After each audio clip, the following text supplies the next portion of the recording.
Murimu wa kansa ni murimu wa gatatu gwati muno guku bururi-ini uria ucungagiriria ikuo nyingi ungiaga guthurimwo tene na kwambiriria urigitani.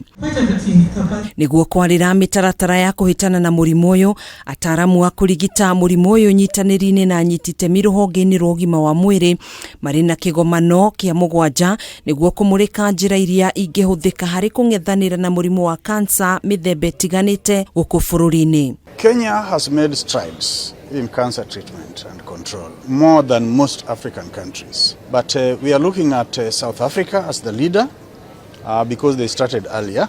We are looking at Egypt. I used to think that the other North African countries that are around the Mediterranean were quite well placed compared with us, but I've just recently confirmed that they are struggling.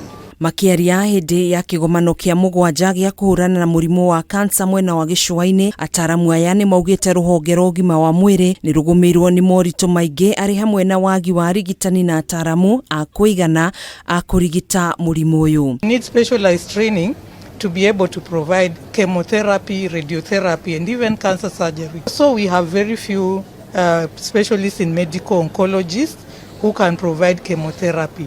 Oho ni maugite bururi wa Kenya ni utashukitie makinya manene hari kugacirithia motungata ma kurigita murimu uyu kuria marehi ma motungata maya mafashirirwo thibitari-ini cia muingi gukiringithanio na mabururi ma nanja kuria muingi urathiaga kurigitirwo. Centers and cancer treatment facilities, what we have in this country both in private and in public, don't exist anywhere in Africa outside Egypt and South Africa. There are some benefit package right now as we speak within NHIF that actually cover for screening. Kuringana na uthuthuria uria utabanitio ni ruhonge rwa ugima wa mwiri, andu ngiri mirongo ina na eeri nio mekiritwo mukonde gukorwo marwarite murimu uyu mwaka-ini wa 2020 na gatagati kaya andu ngiri mirongo iri na mugwanja ni makuite thutha wa gutorio ni murimu uyu mwaka-ini o ucio. Handu-ini ha Kameme TV, njitagwo Gathoni wa Ng'ang'a.